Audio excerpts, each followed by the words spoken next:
Thursday, February 2nd. We made it through the first month of 2023. Welcome to the show. The Bayside Report. Gasparilla. Success. I met Mike fucking Tyson randomly. How does that happen? We'll get into it. The Super Bowl, it's set. Chiefs and Eagles. Who's going to win? Is the NFL fixed? We'll talk about that as well. It feels great to be back on the Bayside Report. I don't know about you guys, but it's been like fucking summertime down here. I know. Happy Groundhog Day as well. How could we forget about Groundhog Day? He saw a shadow, so I guess that means winter. 6 more weeks of it. I don't know about you guys, but it's been 78 and sunny almost every day. Alec Baldwin officially charged. Well, our boy, free my boy, he ain't do nothing. Welcome to the fucking episode. It is a pleasure to be back with all of you. Mike Tyson, we'll start with that. Just how fucking random, what alternate reality is this shit I'm about to tell you? So, you know, Gasparilla's coming up this week, or, well, past week at this point. This is about Tuesday of last week, so into January. And, you know, shopping around the medical cannabis menus on the you know, websites, looking for what I need, my little cachet for Gasparilla. You know, I get into the third or fourth website. By the third one, there's this banner on top of the menu. It says, meet Mike Tyson this Friday, 11 a.m. to 1:30. And purchase some of his Tyson 2.0 product. What the fuck? How random is that? So, if you hear the plane in the background, everyone, there's an air show coming to town here soon. There is an Air Force base close by. So we're going to have planes circling around the air, landing over us probably every 3 minutes. Don't know if it's getting picked up or not. So Friday, 11:30 to 1 p.m. Perfect. I work from home. That's my lunch break. So, you know, I wait, and I even call them. I'm like, is this legit? And they're like, yeah, Mike Tyson's coming down. You know, he's doing a little Florida circuit. I'm like, all right, cool. So, you know, I wait, and I haven't met many celebrities before. This is obviously the biggest one I've ever met in my life. It's pretty hard to top Mike Tyson. I didn't know how he was going to be, because I know he does a lot of public events. I know it's a big thing for him to, you know, do meetups and stuff. So I assumed he would be, you know, in a good mood and tolerable. But you know how celebrities can be. Sometimes it's the opposite of that. And, you know, he's been driving around Florida. I'm sure he's exhausted, you know, getting older in age and everything too. But no, Mike Tyson, complete opposite. So I get there, and I could just tell, like, some of the people, and I'm like, all right, these motherfuckers are probably going to get kicked out. And of course, like 3 of them were like, you can't come in here. You don't even have a medical card. Why are you trying? So, you know, I get right in, sample some of his product, purchase some of his product to sample for later. And then I get in line and take a picture with him. And the lady in front of me, they were talking for a minute. You know, Mike, he just had that grandfather presence. He didn't have, just so truly down to earth. Like, I've heard it everywhere. I've heard it on every podcast. Every podcast he's been on, he's been super down to earth. And people try and fuck with Mike and, you know, try and knock him off that. But he truly is. He was a gentle dude. And I know he's done wrong shit in the past. Whatever. You know, the past is the past. But it felt like he felt like a community guy. Like he fit in. You know, I got a little nervous. It's Mike fucking Tyson. How can you not? But I shook his hand, just said, you know, it's a pleasure to meet you. God bless. You know, big fan. And it felt like he wanted to talk longer. It felt like he really just wanted to sit down. Obviously, he had a huge line of people behind him, so I wasn't going to hold him up. But that's the energy I got. Truly down to earth. Just a great way to kick off a weekend, too. And, you know, it was hard to go back. That's a tough lunch break to return from. But, you know, we closed out the day Friday, Gasparilla. Weather was perfect. You couldn't ask for better. Had some of the boys come in from Pittsburgh and just ride on Bayshore. I got the fucking Happy Dads. And you know what? I tried them one time a year or 2 ago, and I was like, these suck. But they must have fixed them up a little bit, because they're not that bad. They actually were they're pretty solid. You know, they have electrolytes in them, or they claim. They were okay. They were okay. So I drank, you know, we drank a case of those. We fucking just camped on Bayshore. Festivities, went all around, got the pizza after. Just a good Gasparilla, packed. No, I didn't really see any shit. Usually Gasparillas can pop off a little bit, especially in the parade area. People in fights and shit. Just a lot of people sleeping on the street. Saw a lot of that. This one poor buddy, he was sleeping on a tree, and the cop didn't want to call it in. He's like, please wake up.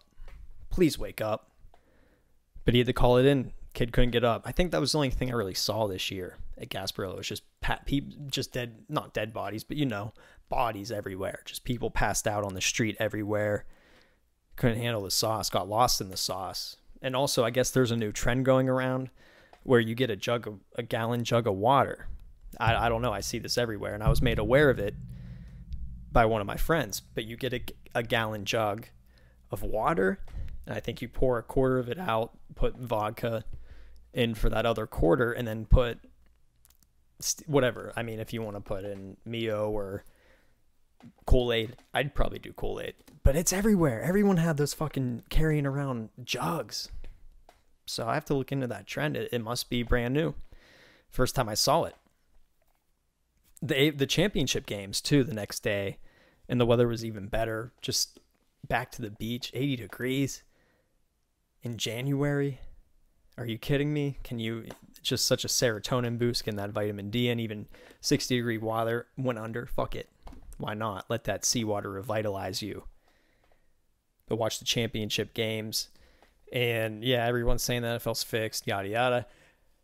I was one of those people, reaction right after the game. I was one of those people who thought the same thing. Because it kind of seemed like it. I think there was two holding calls that were missed. One on the punt return by Kansas City. They got them to the 50-yard line.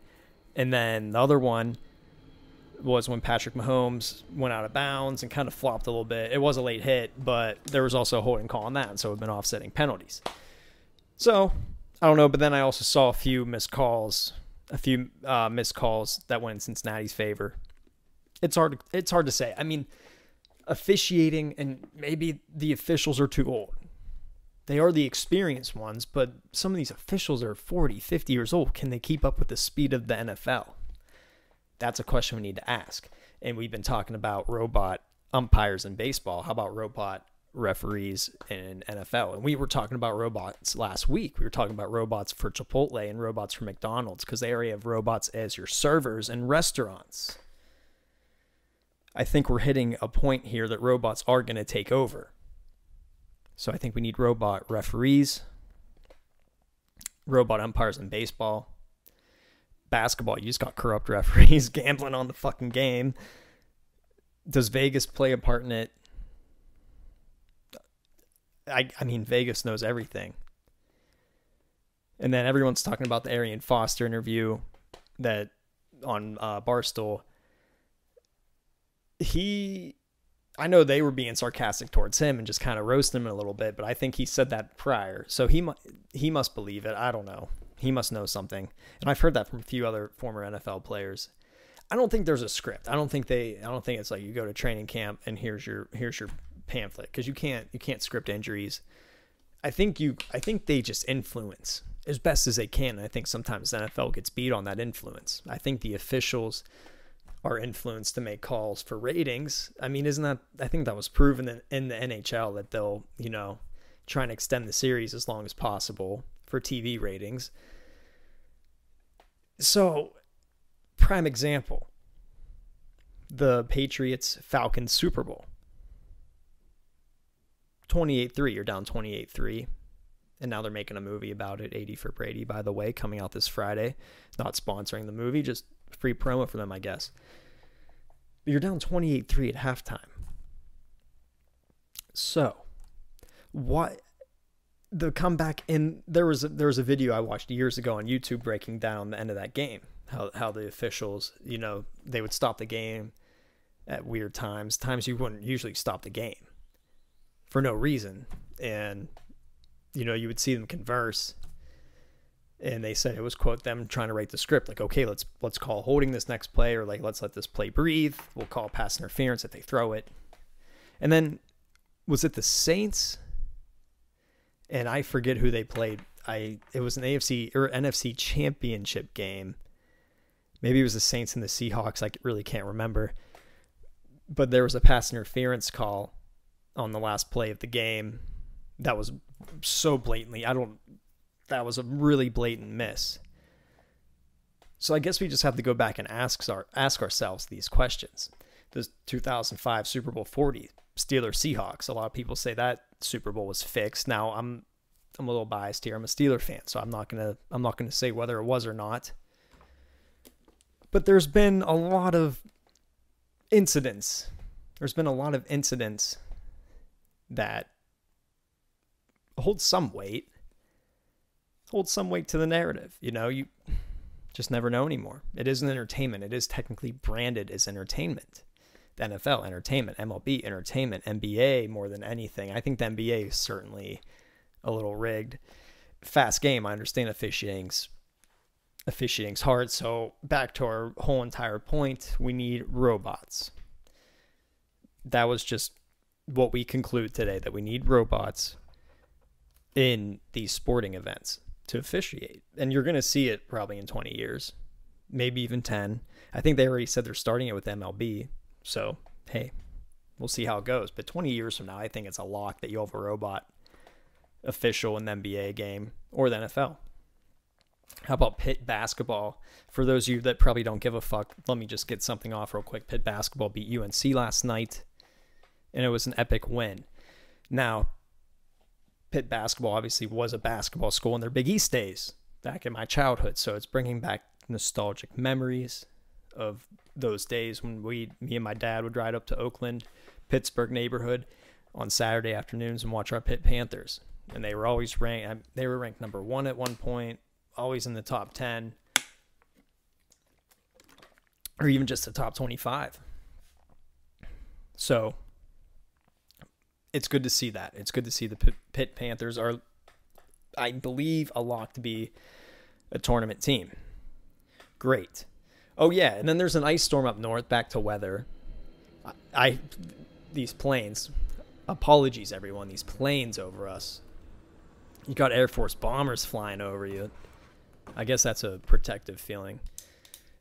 But is there an ice storm in Texas? Man, Texas just can't get a break with this winter weather. And Texas isn't really that warm. People think Texas is warm. Yeah, it's hot in the summer, and yeah, probably in about a month you're going to start hitting 70s, or even a few weeks you'll start hitting 70 degrees in Texas. But they get one pretty rough fucking ice storm a year. One that shuts down their whole infrastructure. They can't handle it. And that's just a crazy thought to me. Georgia, an inch of snow and you're toast, or even a dusting of snow, you're done. I'd be driving through that shit like it's nothing, I guess it's really just that fear factor for people from the South. But even Georgia gets cold. Georgia is everyone thinks, oh, it's the South. It's warm all the time. Even Tampa gets cold. Even Tampa's in the 30s overnight sometimes. I think last year it even hit the 20s. That really changed my perspective on, the real tropical is Miami. That's really it. And Miami, once again, even gets cold. It was 47 degrees for an NFL game this year. So no one, those, what's that shit called? Arctic? No, damn. Polar vortex. The polar vortex. No one's safe from the polar vortex. And then I remember we do the bowling water challenges, -3 degrees. It was in college. Didn't turn out. Burned the fuck out of, just massive failure. But at least you gotta try it. If you're ever growing up in that -3 degree weather, you gotta go throw a boiling pot of water in the air. Just don't throw it over your head. Use the long handle. Don't use the 2 handle. Use the 1 handle if you're going to try it this weekend, if you're going to be in -degree weather. That's about all I got for the weather. But yeah, what else is going on? Just another year, guys. Oh, did we talk about Tom Brady retiring? Yeah, Tom Brady retired. Tom Brady's done. I didn't really see it coming this quick. And it's even crazy to me that he said he would stay in Tampa if he decided to stick around. I thought he definitely went to Vegas or Miami, but hey, he's done it. It looks like he's just chilling out in Clearwater. He might got a new boo, just taking the kids. Probably still, I think he's still horseback riding around here. Who knows? Who knows? But Tom Brady's done. How's that going to change the NFL landscape? The new era has officially started of the NFL. My childhood era of the NFL is over. So it is also snowbird season, everyone. February is just a great month. Other than the increase in traffic for snowbird season, spring training baseball, my Yankee spring training, George M. Steinbrenner. You can't ask for a better environment, but I actually get to see the Phillies this year. I get to see the Blue Jays in Dunedin. Of course, my Pittsburgh Pirates down south in Bradenton. So we're going to hit them all. There's an interesting debate going on that was brought to my attention yesterday. Here's the question, everybody. Pick two. They will defend you. The rest is coming to kill you. Okay, so here's your options. You got 9 options. 2 will defend you, and the rest are coming for your ass. 50, I believe that's a bald eagle. 10 alligators or crocodiles. We'll say 5 and 5. We'll say 5 alligators, 5 crocodiles. 3 adult grizzly bears. 7 bulls. Are those bulls? Yeah, 7 bulls. 1 sniper. Bolt action sniper. Bolt action. We'll say 50 caliber. 15 wolves.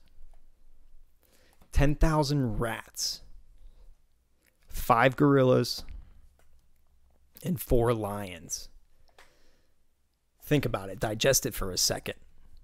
And I have. I have for a few days. Here's my final pick. 10,000 rats. Why? Why 10,000 rats, Garrett? 10,000 rats? A rat's the size of a cat. And for those of you who live in New York City, I'm sure you can attest. Any Northeast city can attest. Rats are fucking savages. 10,000 rats. And I haven't made my second pick yet. 10,000 rats could ravage a bolt action sniper in no time. So sniper out. The wolves might be a fight. 15 wolves, that's a lot of wolves, but I think you put 1,000 rats, you might lose 1,000 rats versus 15 wolves. Take the wolves out. Okay. Now I'm just going to get into my pick. 4 lions. Fuck, I might be running out of rats. Okay, I'm just going to go ahead and say it. I'm taking the gorillas. So 5 gorillas, 10,000 rats are taking care of 7 bulls, a sniper. The sniper's easy. He's going to get so overwhelmed, and then a gorilla can go in and clean him up. Take his fucking gun. We could steal the sniper's gun and use it for ourselves. Now the gorillas, they're going to toss the wolves around. That's easy, but 50 eagles, that's going to be tough because the eagles can just attack and fly away. They just have to grab the eagles and just throw them at the ground. So the rats are kind of useless with the eagles unless the rats are climbing on the back of the gorilla to fight the eagle. The bulls. That's just going to be a matchup against the gorilla and the bull. And the rats will help. The rats are just going to have to be tearing and eating people. And I'm just going to be sitting there in a chair hoping I'm good. The grizzly bears and the owl. Jesus, man. That's a lot. It might be close, but the rats, you can't lose too many rats. I think 10,000 of them will be fine. How many? Yeah, I'd say 1,000. You allocate the rats. Like you set them up in battalions. So we have a werewolf, or not a werewolf. We have a wolf battalion.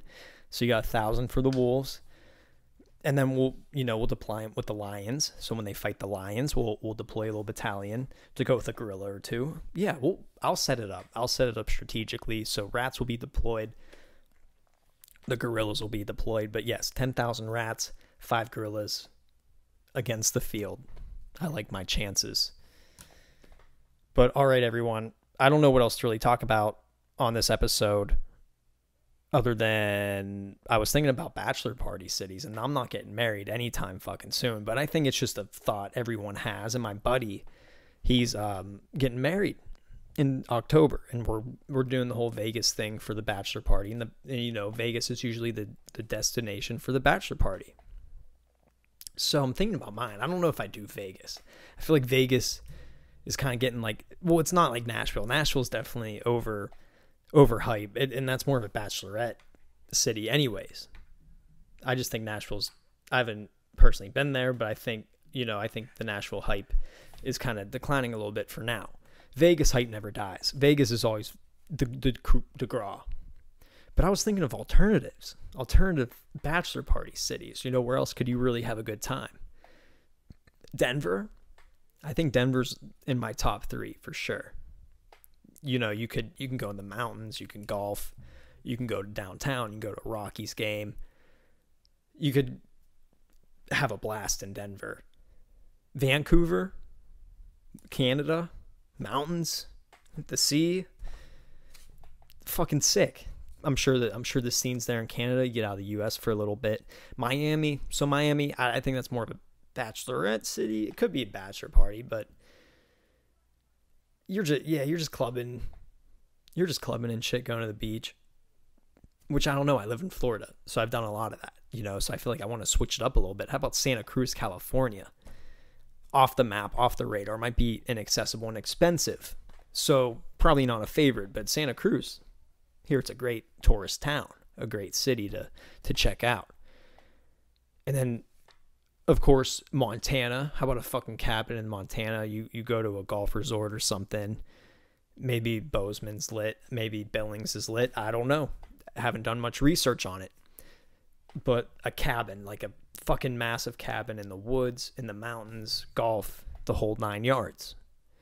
This one is a complete no, but I just think it's funny. What if you did a fucking cruise, a 4 to 5 day bachelor cruise? Horrible idea. It would be fun, but you'd probably get arrested in Jamaica and not make it back on the ship.